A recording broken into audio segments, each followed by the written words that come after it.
Hello and welcome to the Temple of Tomes with your host, Indie Comics Jones. Today is April 21st, 2021. This is episode 278.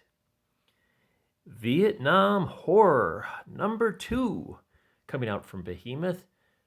This was a $3.99 comic, and as we see from this terrifying cover here with this beast charging through this platoon and grabbing him and killing him and stabbing him. This depiction does not happen in this issue. However, I think this might happen in upcoming issues, at least maybe a dream sequence or something. But in this one, this does not happen. We do have a soldier that has been injured with this type of chest wound, and he's getting these weird pustulates on his body, and he may be transforming into something else, but we'll find out later.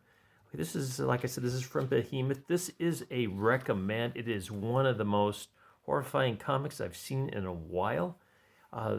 The author is Massimo Rossi, and the artist, I believe, is Vito Coppola.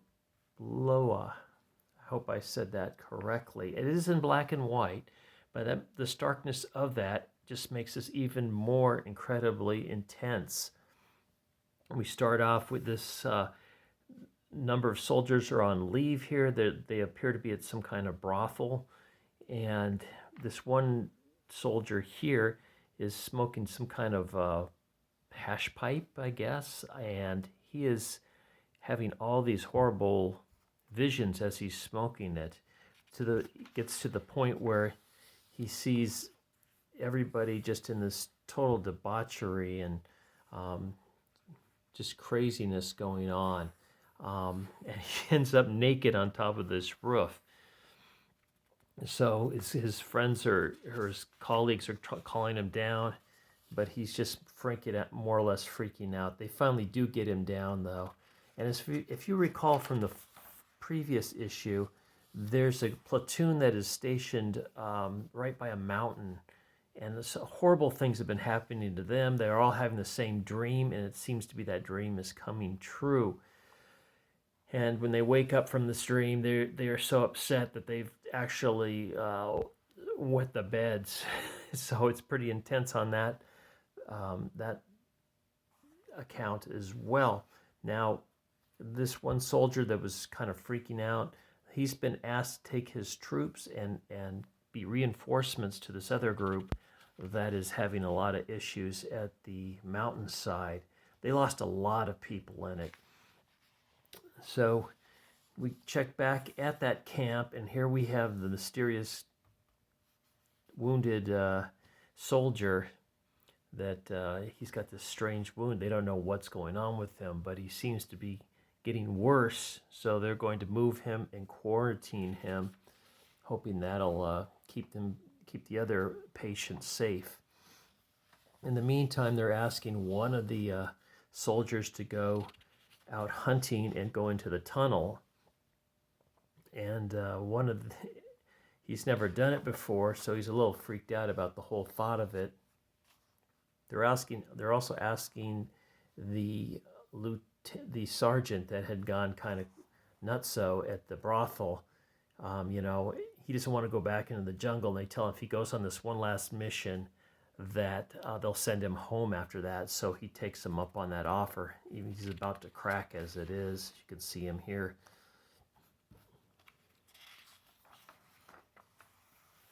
So you can see this is the mountain that they're talking about in the background with the jungle that's just encroaching on their own camp.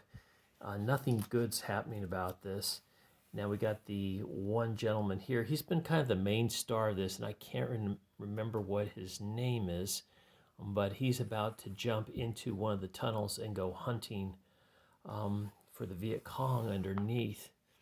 They're just seeing all these horrors as they're just finding all these tunnels all over the place. The mountain's just riddled with it, and they go to the spot where one of the last leader of the platoon fell into a spike trap, and his body's no longer there.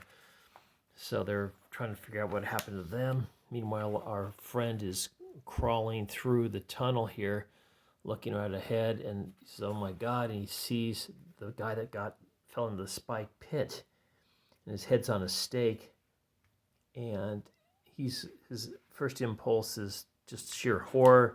Second impulse is like, I got to take it off and bring it back. And he has his flashbacks to someone I guess he killed in his neighborhood. And so he doesn't want to leave the head there. So he starts to grab onto the head, trying to get it loose. And as you can see, the mouth opens wide. But what he doesn't know is they've hollowed out the head and put a snake in there that attacks him. This is like a horrifying comic, but it is so good. It is so intense. It is a recommend, like I said. This is how we're ending this particular issue. Basically, they're back at the camp. So it's going back and forth between the tunnel scene and the camp scene, and things are going on. And this is the guy that got wounded very